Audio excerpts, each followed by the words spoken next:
Bismillahirrahmanirrahim. Assalamualaikum warahmatullahi wabarakatuh.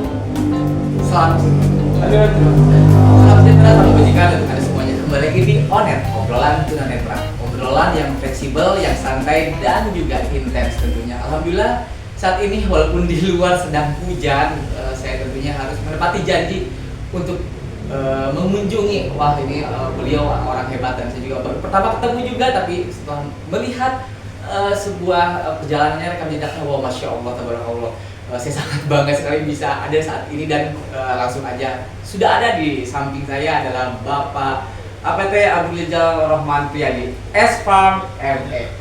Assalamualaikum Bapak. Waalaikumsalam warahmatullahi wabarakatuh. Sehat Pak. Alhamdulillah, amin Pak. Alhamdulillah, saya terus terang bangga banget Bapak mau menyempatkan waktu untuk saya, Pak. Serius, Pak. Selalu ada waktu, insyaallah. Alhamdulillah. Saya panggilnya Pak Abu atau gimana, Pak? Bebas. Bebas, gak apa-apa ya. Abu Rijal aja nggak apa-apa. Pak Abu Rijal. Abu Rijal aja lah. Aduh, saya ngerasa canggung nih kalau sekedar Abu Rijal aja. Ya, Pak Abu boleh. Pak Abu aja ya, Pak ya. Biar lebih enak, lebih intens gitu, Pak. Pak, dalam tema ini Onet akan membahas sebuah tema yang bertemakan urung, Pak. Ungkap rasa untuk Kuningan.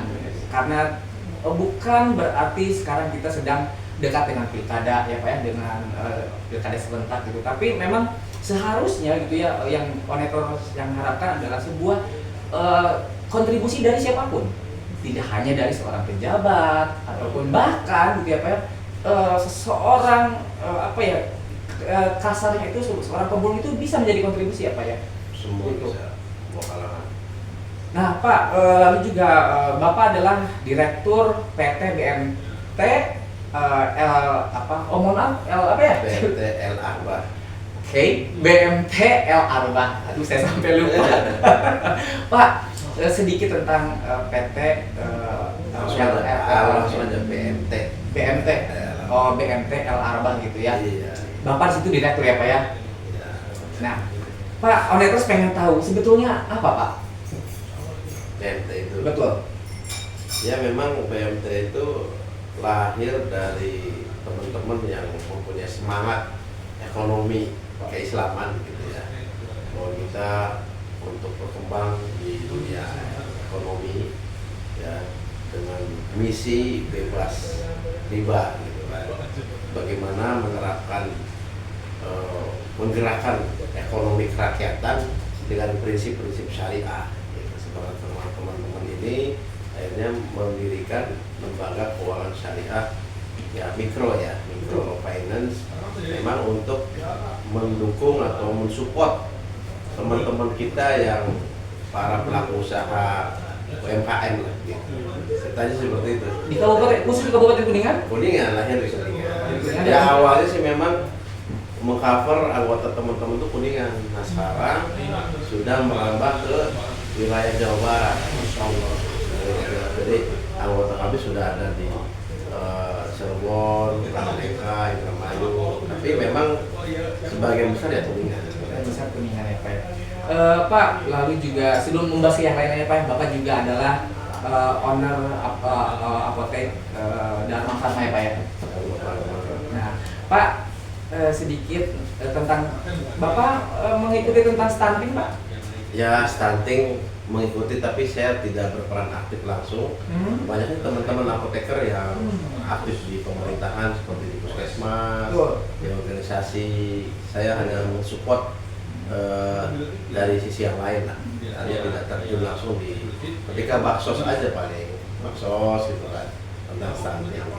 Bapak juga konsultan ekonomi syariah ya Pak ya? Ya betul.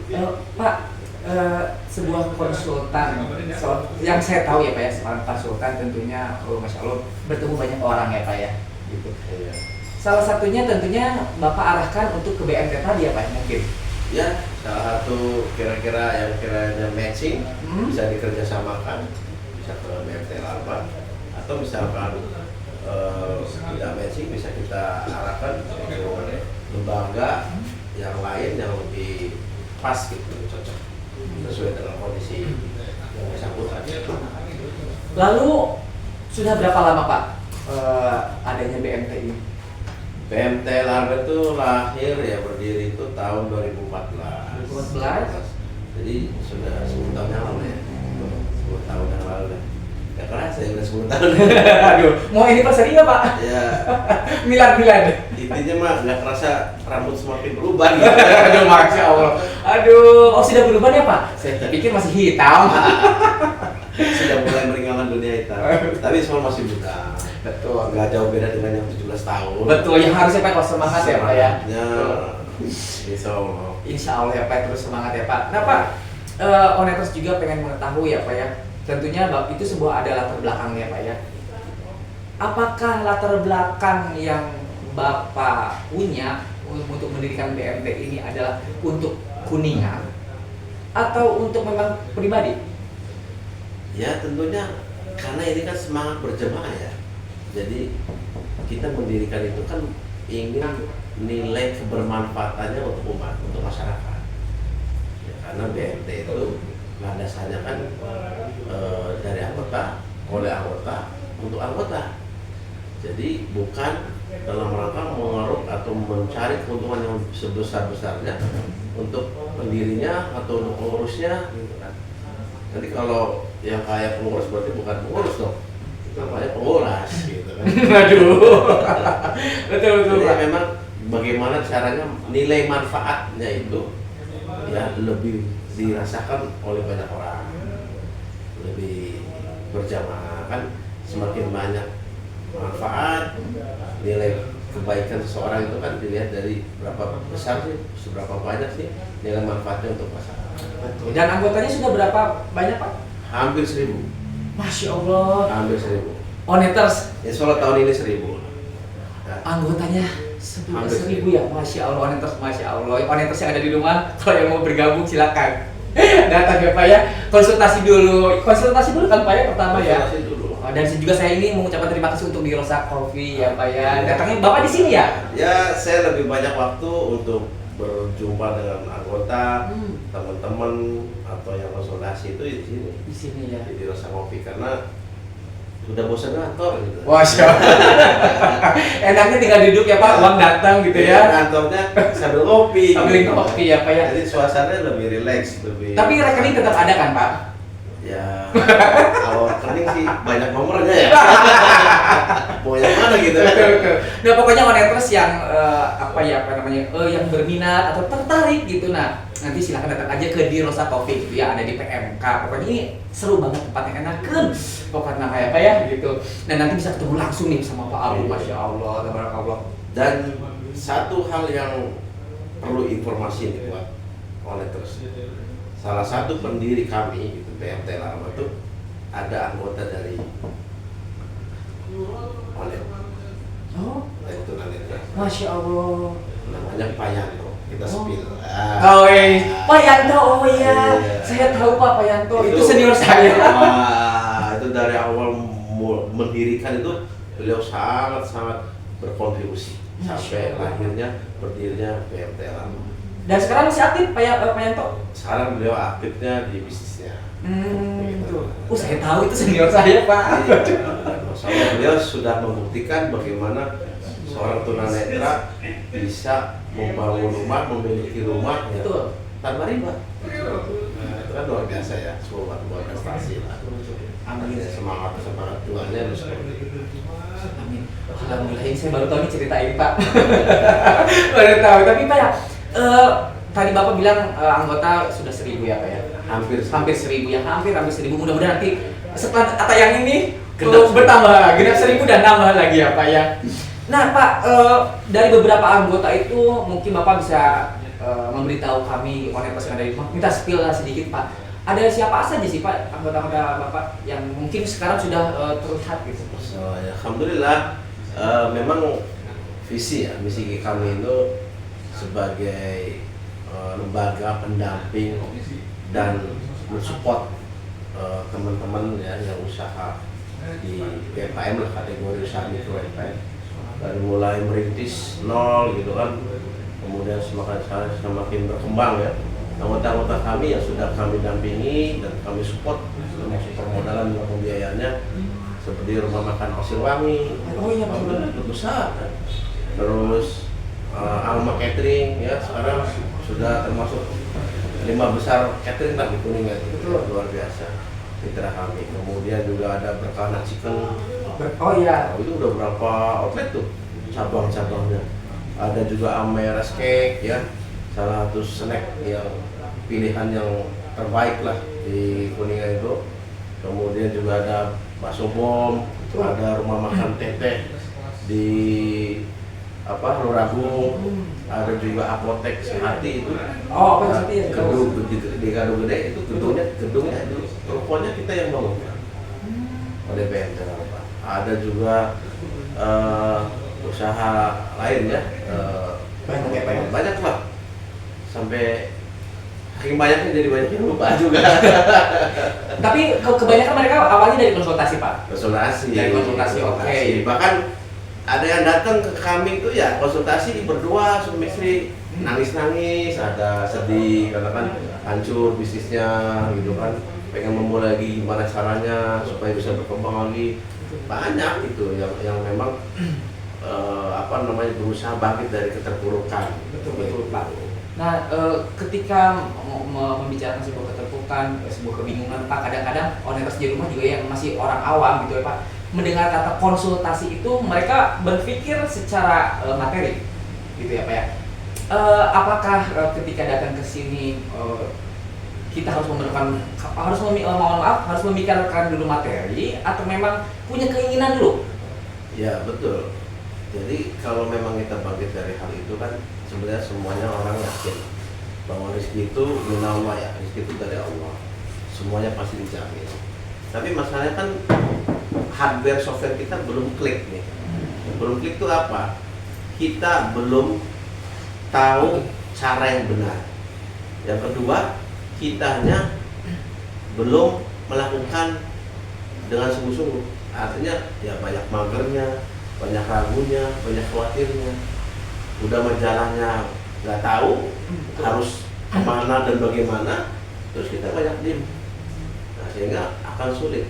Jadi niat yang sungguh-sungguh untuk bangkit, untuk berkembang, nah kita harus mengetahui mana nih jalan yang benar. Jalan yang benar itu ada dua. Satu itu ya tidak melanggar ya tuntunan syariat. Yang kedua ya sesuai dengan profesional bidangnya. Kita kembalikan kepada ahlinya. Ya mau bikin kopi ya tanya sama ahli kopi kan gitu kan. Bukan tanya sama ahli cendol kan gitu.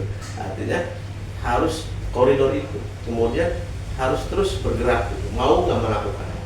Karena kegagalan itu kan ketika kita berhenti. Tapi ketika terus menerus ya insya Allah tinggal nunggu waktu lah. Sabar, nunggu waktu nanti juga akan menuai hasilnya.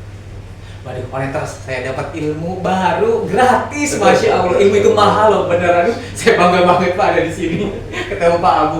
Nah, Pak, lalu juga ya tentang UMKM ya Pak ya. Tentu itu adalah sebagai, saya rasa gitu ya Pak, sebagai bisa menjadi sebagai tumpuan ya Pak ya, perekonomian. Ya. Gitu ya. Tentu juga itu harus didukung ya Pak oleh semua stakeholder yang ada ya Pak ya. Bapak berpendapat atau pandangan sudut pandang Bapak itu seperti apa Pak tentang UMKM? Apakah betul sebagai fondasi perekonomian bisa dibilang seperti itu? Ya sebenarnya kalau di daerah ya seperti Kabupaten Kuningan justru mayoritas pelaku usaha itu ya kategori UMKM. Kalau secara jumlah ya dan perputaran uang ya banyak di usaha kategori UMKM. Cuman memang ketika saya baru masuk ke Kuningan itu ya sempat kaget juga gitu. Kaget artinya kultur Kuningan itu ya bukan mau menjelekkan ya. Betul. Ini kan menceritakan realita keadaan sebenarnya. Ya.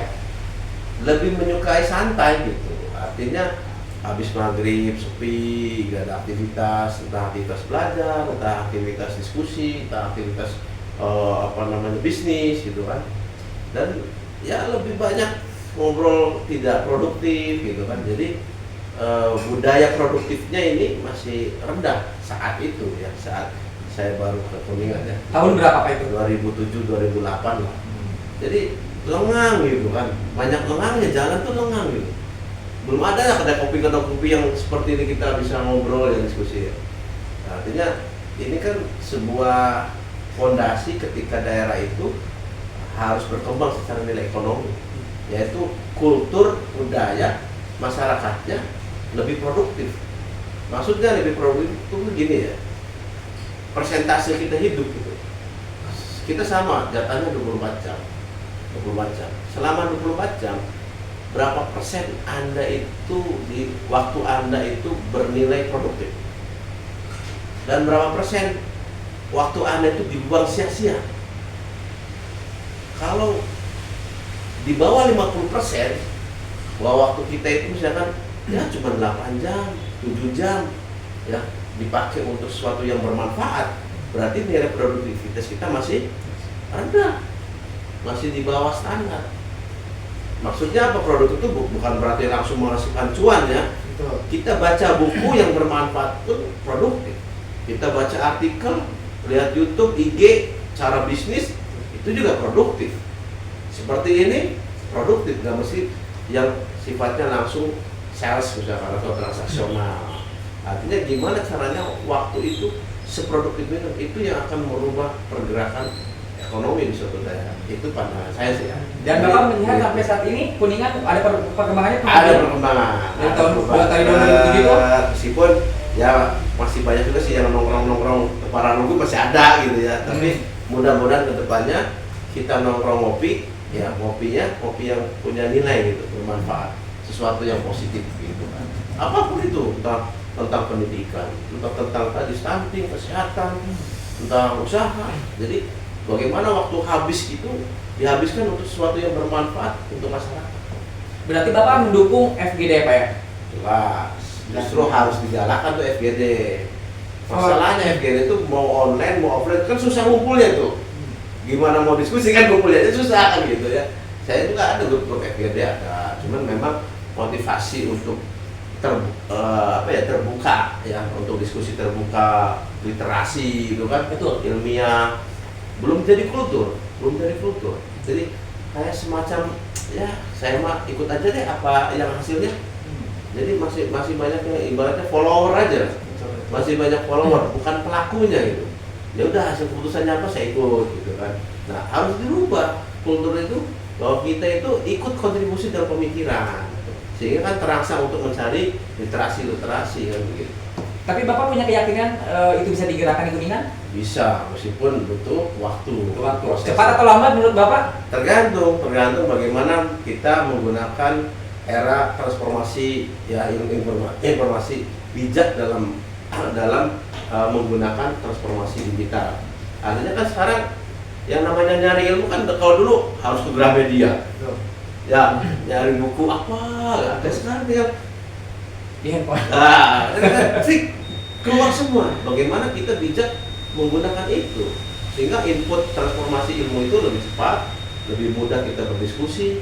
Sehingga harusnya mahasiswa sekarang di tingkat akademisi, mahasiswa itu ya lebih cepat mempunyai wawasan yang luas. Kalau dulu kan harus keluar gitu ya. Kalau keluar jalan-jalan, sekarang lebih luas, lebih mudah gitu kan. Nah itu saja sebenarnya digalakkan di anak-anak muda itu, bagaimana bijak menggunakan teknologi ini. Dan adakah Pak yang sudah mengajak Bapak gitu dari stakeholder yang ada untuk menggerakkan kegiatan ini? Ya baru di tingkat UMKM ya. Oh baru di tingkat karena saya sendiri kalau di mahasiswa itu belum intens ya, belum intens. Tapi alhamdulillah BMT Larva itu sudah menjadi salah satu tempat ya, universitas, sekolah-sekolah untuk PPL, untuk skripsi, untuk penelitian. Nah, saya wajibkan mereka ikut FGD saya, forum diskusi atau kuliah malam misalnya sambil ngopi. Jadi yang mahasiswa yang mengenai sini kita jadwalkan harus ada forum, harus ada FGD. Nanti hari Kamis juga ada FGD. Di sini ya Pak ya? Dengan mahasiswa yang PPL di sini. Jadi supaya mereka literasinya tidak, ruang lingkupnya tidak sempit hanya di kampus. Betul. Dan mudah-mudahan ya Pak, semua yang kita bicarakan tadi terrealisasi dengan cepat. Saya juga berharap apa ya?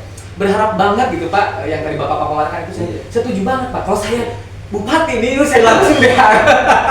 Saya langsung kebikin regulasi di Pak, Masya Allah.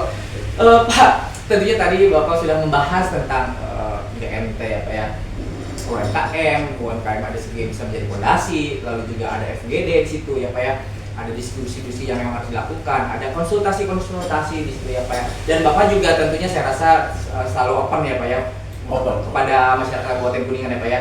Ya selama waktunya masih terbagi, ya kalau untuk usaha-usaha yang mikro gitu kan kita nggak narik ya. Betul. Karena tujuan kita itu bagaimana mereka targetnya itu kan ada levelnya ya. Target pertama di usaha mikro, dia harus bisa mandiri dulu tuh. Apa yang dimaksud dengan mandiri? Bagaimana usahanya itu bisa mencukupi nafkah untuk keluarganya. Itu dulu tuh. Target harus tercapai gitu kan. Nah, kalau udah mandiri, baru tuh dia naik level, ya, mengembangkan bisnisnya. Berarti kan usahanya maju. Nah ini kunci maju jadi kunci maju. Bagaimana usahanya berkembang? Nggak begitu aja. Gitu. Karena usaha kan gitu, tidak ada keinginan, tidak ada kemampuan. Betul. Gimana naikin gitu kan? Kebingungan Pak. Jadi harus ada target ke situ. Nah, target selanjutnya setelah maju, targetnya adalah berbagi. Jadi ketika kita sudah cukup berkembang, kita juga bisa membagikan ilmu kita, membagikan kemampuan kita, atau kita juga support teman-teman yang usahanya masih baru. Rezeki dibagikan Pak? Ya, termasuk. Termasuk. Karena kita juga ada dana hibah sarana untuk usaha mikro. Betul. Dikasih tuh. Ya misalkan dalam bentuk medicom, kompor, dikasih gratis. Tapi syaratnya tadi usaha yang memang dalam kategori mandiri, gitu kan. Supaya tidak terjerat pinjol atau rentenir. Nah, kita kasih kompor gratis, tapi betul-betul dia harus produktif. Alhamdulillah ya Pak ya. Mudah-mudahan apakah saya bisa bergabung ini? Harus bergabung. Gitu. Saya tertarik itu, pokoknya oneter sekalian. Meskipun tunanetra tapi harus melek. Betul Pak. Melek ilmu, melek wawasan, melek ekonomi kan gitu. Melek politik boleh? Melek politik. Karena kebijakan apapun, mau kebijakan tentang pendidikan, tentang ekonomi, bermuaranya kan pada kebijakan politik. Betul Pak. Sehingga bagaimana pemimpin-pemimpin kita itu ya benar-benar merumuskan ya nilai kebermanfaatan untuk masyarakat ya, baik dari bidang pendidikan, kesehatan, ekonomi. Amin. Bukan mikirin bagaimana 7 turunannya itu kaya gitu kan. Betul. Ya. Betul. Nah, itu yang harus penting. Dinasti tadi. Amin. Dinasti Ya. Ya Allah. Benar-benar dinasti. Aduh, ini ada yang yang ingin ke politik nih, jadi saya malah tertarik ke sana nih jadinya. Bukan ke sini. Ya nggak apa-apa, kita spill dikit lah gitu kan. Bahwa kita berharap ya kita masyarakat bawah lah, katakan rakyat yang berharapan bahwa pemimpin-pemimpin kedepannya terpilih itu yang benar-benar memikirkan ya semua sektor bidang yang dibutuhkan oleh masyarakat gitu kan. Dan itu harus didiskusikan, ya Pak ya. Didiskusikan. Jadi bupati juga jangan sok pinter, gitu ya Pak. Jangan sok betul kan. Manusia itu punya keterbatasan. Sekalipun bupati presiden ya Pak ya. Bupati juga harus bisa diskusi dengan para yang berkeahlian ya Pak ya. Betul. Jangan merasa sok pinter, sok bisa gitu ya kan. Tidak semua bupati itu bisa melakukan segalanya, betul ya Pak ya. Aduh, Masya Allah, saya mau ngebu sih ini ngomongin. Jangan sampai apa namanya berlomba-lomba mentereng rumahnya gitu. Betul Pak. Kalau di rumahnya mentereng gitu. Bagaimana karya kita ke masyarakat? Betul. Coblos nomor 5, Pak Abu. Nanti 50 tahun yang akan datang. Saya doain 5 tahun lagi Pak. Aduh. Pak. Betul. Mudah-mudahan semua yang tadi kita bicarakan Pak berjalan dengan baik, yang lancar. Ada kebaikan dan kebermanfaatan itu ya Pak ya. Amin. Selalu saya juga karena saya mendengar Bapak seorang apoteker Pak. Tentunya tadi yang saya kembali lagi stunting. Iya. Saya pengen mengetahui pandangan Bapak tentang stunting itu di Kuningan seperti apa Pak? Ya semuanya akan berkaitan ya. Satu masalah itu kan tidak berdiri sendiri gitu kan. Ada masalah tingkat ekonomi masyarakat, ada juga pengaruh tingkat pendidikan, ketidakpahaman. Ya, karena kan ya apa ya, sekarang tuh tingkat pendidikan masyarakat itu kan berpengaruh juga bagaimana mengetahui nilai gizi ya, nilai gizi dari mulai hamil sampai melahirkan, dan termasuk tingkat ekonomi, bagaimana kita menyiapkan anak-anak kita gitu kan dari lahir atau dari kandungan gizi yang cukup, dan pengaruh juga mengenai makanan yang siap saji, susu ya, susu apa sih namanya, formula yang dari mulai hamil anak. Nah itu juga kan harus dikaji. Betul. Jangan-jangan bukan jualan susu tapi jualan gula. Nah kalau saya kan apoteker ya, artinya jangan sampai kita hanya korban iklan, tapi gimana dikaji bahwa formula atau makanan minuman yang dikemas itu ya, entah susu yang dikemas itu benar nggak kandungan gizinya itu sesuai dengan kebutuhan. Jadi ya banyak faktor lah, artinya nggak bisa masalah ini karena dinas kesehatan misalnya di dinas kesehatan yang kurang ini ya, semua bisa, semua juga harus bergerak menangani itu, Harus bersama-sama ya Pak ya? bersama-sama. Tapi ada nggak sih Pak hal yang mungkin untuk netes yang lain, untuk masyarakat umum, untuk mengurangi stunting itu, yang hal paling mudah itu apa Pak? Yang paling mudah ya, Menurut Bapak aja Pak? ya sebenarnya sekarang kan di puskesmas juga kan sudah mulai aktif ya dalam penanganan itu, teman-teman juga di puskesmas juga. Ya kolaborasi aja dengan pelayanan kesehatan yang terdekat lah. Insya Allah banyak program-program sehingga dan akses masyarakat ke situ tuh harus lebih mudah gitu. Bapak konsen di kesehatan juga atau enggak? Ya dulunya ya banyak di kesehatan, sekarang lebih banyak ke ekonomi Islamnya gitu kan. Jadi udah jarang menangani pasien gitu kan. Jadi sekarang lebih ke UMKM ya, cuan ya Pak ya? Oh sekarang lebih memilih cuan Pak. Ya meskipun apotek masih tetap berjalan gitu, pelayanan. Bapak juga punya owner apotek itu kan, Dharma Pharma ya? Ada. Dharma Pharma di mana sih Pak? Ada di Dharma, ada di ONC, terus ada apotek Sumatera juga. Ada apotek juga di Indramayu. Ya itu sih, itu langsung sumbernya mah.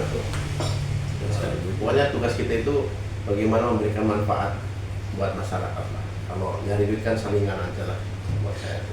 Oneters nggak salah kan, saya milih inspirasi. Tentu terus terang Pak, Bapak inspirasi banget untuk Oneters, untuk saya juga pribadi gitu ya, Bapak sebagai inspirasi buat semuanya, mudah-mudahan ya Pak ya. Nah Pak, mengenai Kuningan nih Pak ya, sedikit sekarang kan mau pencalonan pilkada gitu ya Pak ya. Apa sih Pak yang Bapak harapkan untuk pemerintahan ke depan Pak? Ya, pertama sih untuk masyarakat jangan lupa berdoa lah, karena semakin banyak doa yang dipanjatkan ya semoga Allah lebih ini ya mudah mengabulkan untuk kita mendapatkan pemimpin-pemimpin yang jujur, adil dan Masya Allah berpihak kepada rakyat kan. Ya kalau untuk para calon-calon sih intinya mah ya satu, ya takutlah dengan Allah ya. Karena kita hidup tidak selamanya dan pasti dihisab. Yang kedua, ya memang niatnya memang untuk berjuang untuk umat, untuk masyarakat. Meskipun memang tidak mudahan, ya kalau ngomong kan gampang, saya ngomong gampang ya. Ya yang di atas itu kan pasti lebih sulit memikirkan banyak hal, banyak bidang. Ya intinya semangat memperjuangkan masyarakat itu kan bukan semangat menikmati jabatan. Betul Pak. Itu aja singkatnya. Kalau kebanyakan nanti saya dipanggil. Pak kalau dipanggil hubungin saya juga Pak. Nanti didampingi Pak. Ya mudah-mudahan ya Pak ya pemilihan bupati lancar ya Pak ya. Jadi bupati yang terpilih juga apa ya bisa menjadi salah satu kesatria untuk Kuningan ini saat ini ya Pak ya, yang sedang mungkin ada beberapa hal yang harus memang cepat-cepat diselesaikan ya Pak ya. Nah Pak, lalu harapan Bapak untuk masyarakat Kabupaten Kuningan, Bapak tuh melihat masyarakat Kuningan itu apa sih yang harus segera mungkin dibangun gitu, harus bangkit gitu? Ya tadi satu semangat ya produktif. Profit. Bagaimana caranya waktu itu dimanfaatkan sebaik mungkin untuk hal-hal yang bermanfaat. Yang kedua, semangat berjamaah, bersama. Kita itu banyak orang pintar gitu, tapi sulit untuk berkolaborasi. Karena sekarang kan eranya tuh era kolaborasi lah. Betul. Jadi jangan berpikir dari A sampai Z sama saya semua gitu. Ya enggak. Bagiannya masing-masing gitu. Yang bagiannya yang ahli bikin kue ya biarkan. Itu kita kolaborasi dengan ahli. Termasuk UMKM juga kolaborasi aja. Gitu ya, yang nggak bisa marketing ya setahun belajar marketing nggak bisa ya kolaborasi aja yang ada marketing. Jadi tidak mungkin kita menguasai semua bidang, sulit untuk menguasai ahli semua bidang. Lebih baik bagaimana kita cerdas dalam bekerja sama, berkolaborasi sehingga tumbuh bersama-sama. Dan mudah-mudahan masyarakat Kabupaten Kuningan kedepannya semakin produktif ya Pak ya, semakin kreatif, inovatif gitu ya Pak ya, karena mudah-mudahan semakin ke depan hal-hal seperti itu masih bisa masih kita bisa pegang ya Pak ya, karena itu menjadi salah satu modal juga untuk 20 tahun kemudian ya Pak ya, sebuah kreativitas, inovasi itu pasti dengan perkembangan teknologi ya Pak ya. Iya, jangan minder kita hidup di kota kecil, tapi bagaimana kita harus pindah kota besar. Gitu. Apa-apa, apalagi dengan teknologi digital ya sekarang banyak yang kerjanya atau usahanya di Kuningan, tapi pendapatannya miliaran. Betul. Siapa tuh Pak? Kalau dulu kan harus ke kota besar gitu, karena marketnya kan dengan digitalisasi lebih luas gitu. Ya ada lah, sini yang udah miliaran juga ada. Tapi Pak, kemarin juga saya mendengar berita BCA merilis orang anak muda di Indonesia itu kaya Pak. Iya. ATM itu sampai 1 M ya? Tuh. Gitu. Merilis itu Pak, Masya Allah. Kok saya bukan jadi bagian dari itu ya? Kapan ya saya yang bagian dari itu ya? Terus saja melangkah. Amin. Siap Pak. Aduh. Nah Pak, lalu juga tentunya harapan untuk diri pribadi Bapak sendiri, apa yang belum Bapak capai, apa yang masih pengen Bapak lakukan? Pencapaian apa yang belum Bapak ini? Ya pencapaian itu kan ada dua. Pertama pencapaian dari sisi nikmat dunia. Artinya kalau saya kan enggak, ekspektasinya saya nggak perlu. Gua harus punya perusahaan ratusan miliar ya. Ekspektasinya dunia itu bagaimana ya, nilai kebermanfaatan kami ini semakin luas dirasakan oleh masyarakat. Itu aja, semakin banyak berbagi. Artinya kan kalau banyak berbagi berarti Allah tambahkan harta kita gitu. Tapi di harta yang berkah gitu. Nah yang kedua ya insya Allah mudah-mudahan cita-cita di akhir masa-masa tua nantinya gitu, masa pandemi saya lebih berkhidmat nanti pengen bikin pondok tahfiz dan lebih banyak bersama kehidupan Al-Quran, usaha santri, ya. Tapi biarkan usaha mah jalan gitu kan, itu ya. Artinya pasif income secara finansial, pasif income secara pahala. Karena orang yang cerdas itu bagaimana membangun pasif income dari sisi finansial dunia, dari sisi pahala untuk akhirat. Ketika kita kopi, pahala terus ngalir, cuan juga terus ngalir. Ini mudah-mudahan ya Pak. Amin. Amin. Lalu mudah-mudahan semua harapan, pencapaian yang Bapak ini bisa terkabul. Ya, saya doain gitu. Semoga sama, doa yang sama itu. Nah, Oneters, kirain tadi Bapak mau bilang mau bikin pondok politik. Masa tuanya. Pondoknya saya berbasis bisnis lah. Bisnis ekonomi. Bisnis kemana Pak arahnya Pak? Ya, yang penting produktif gitu. Aduh, menikah juga kan produktif ya, menghasilkan gitu. Itu menghasilkan banget. Menikah lagi juga produktif sebenarnya. Apa Pak? Saya kurang dengar Pak. Ya, semacam itulah. Aduh, bener Oneters, saya harus banyak belajar. Kayaknya di Oneters saya harus setiap hari datang ke sini.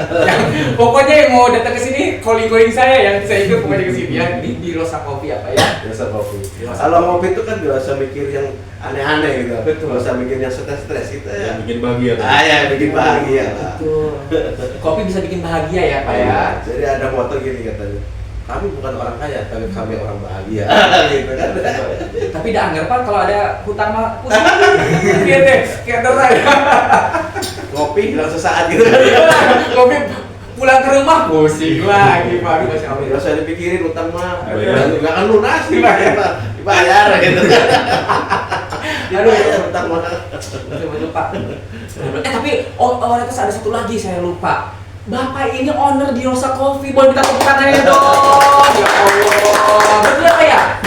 Saya sampai lupa ini. Bapak kan owner di sini kan? Iya. Alhamdulillah nih, tuh owners udah owners di sini, konsultasi juga. Aduh, Pak kalau datang sini dapat diskon nggak Pak? Diskon. Owners. Ada kita diskon member. Oh gitu, ada juga. Namanya, nomor HP-nya diinput. Gitu. Nanti dapat tuh owners banyak banget benefit ya Pak ya yang didapat ya Pak ya. Kalau datang ke sini bukan lagi hanya sekedar kopi, enaknya kopi tapi dapat ilmu. Sama-sama belajar. Iya betul Pak, kalau belajar. Pak, terima kasih sudah menyempatkan waktunya untuk Dani. Gitu Pak, terima kasih juga di Rosa Coffee. Sudah mensupport ini tempatnya yang enak banget, Bapak, masya Allah, enak banget Pak. Onetus pengen dong minta quotes dari Bapak. Aduh, kuatnya dulu siapin dulu ya. Kalau nembak ini. Ya, untuk quotes hari ini ya, bahwa untuk mencapai sebuah impian itu harus melewati perjuangan dan pengorbanan.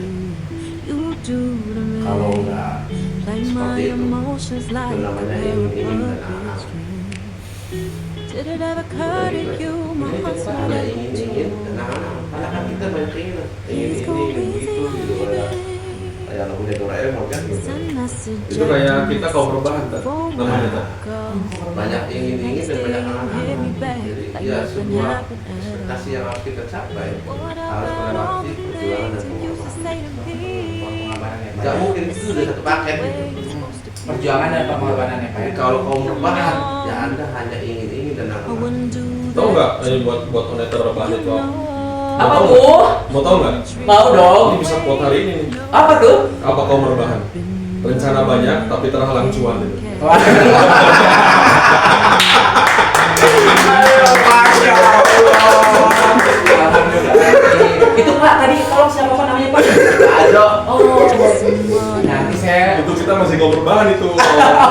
Oh gitu. Rencana banyak tapi terhalang cuan. Tapi Pak, Solusinya bebel. Tapi Anda harus mampu menyicil. tapi Pak kayaknya di sini ramai ya Pak ya. Ya, Selalu setiap hari selalu ada data. Ya ada diskusi-diskusi lah, kadang-kadang ada ustadz juga diskusi di sini, ada tentang komunitas UMKM juga, kadang ada TDA, ada juga dari komunitas MGF, ya teman-teman lah. Ya kalau yang tadi berbicara siapa Pak? Ya ini beliau owner Ameras Cake. Wow, ini salam kenal nih owner. Saya tuh kalau ngedengar owner langsung aja, wah sinyalnya tuh kuat. Kalau dulu itu waktu saya kuliah, jabatan tertinggi itu direktur. Direktur. Sekarang udah gak keren, direktur. Kita kelas sama owner. Owner itu udah lebih tinggi daripada direktur gitu kan. Betul. Ini sudah pergantian zaman ya Pak ya. Izinnya ini mungkin buat para Gen Z gitu ya. Owner. Tapi baru satu gerobak ya owner juga gitu. Pak, Gen Z ada yang suka datang? Ada. Ada yang suka konsultasi? Ada dari luar juga. Ya belum banyak lah kalau dari Gen Z ya. Gimana kita mendatangkan tamunya aja deh. Aduh, Masya Allah. Nah, pokoknya Pak, aduh ini sebelum saya mengakhiri sudah mau selesai ya? Ya. Nah Pak, onetos yang ada di rumah, setiap manusia itu punya keterbatasan. Namun keterbatasan bukan penghalang kita tidak bisa bermanfaat. Dan seperti tadi Bapak bilang, kita harus bisa menjadi orang yang bermanfaat dan berguna untuk orang lain. Makanya Jadilah manusia yang bermanfaat dan berguna, walaupun kita bukan siapa-siapa dan tidak jadi pejabat, ya Pak ya? Alhamdulillah, contohnya adalah Pak Abu. Beliau bukan pejabat tapi kontribusi buat Kuningan, masya Allah, sudah besar banget ya Pak ya. Terima kasih Pak Abu sudah berkontribusi untuk Kuningan, Kabupaten Kuningan ya Pak ya. Mudah-mudahan ada suatu keberkahan di balik semua yang Bapak lakukan untuk Kuningan ya Pak ya. Nah, oleh terus pokoknya sampai ketemu lagi di obrolan ternyata berikutnya, dan siapa lagi ya bintang tamu yang akan kita hadirkan. Kayaknya tadi yang berbicara tadi ya Pak ya. Pokoknya sampai ketemu lagi di pertemuan berikutnya. Wassalamualaikum warahmatullahi wabarakatuh. Assalamualaikum. Aduh, alhamdulillah Pak.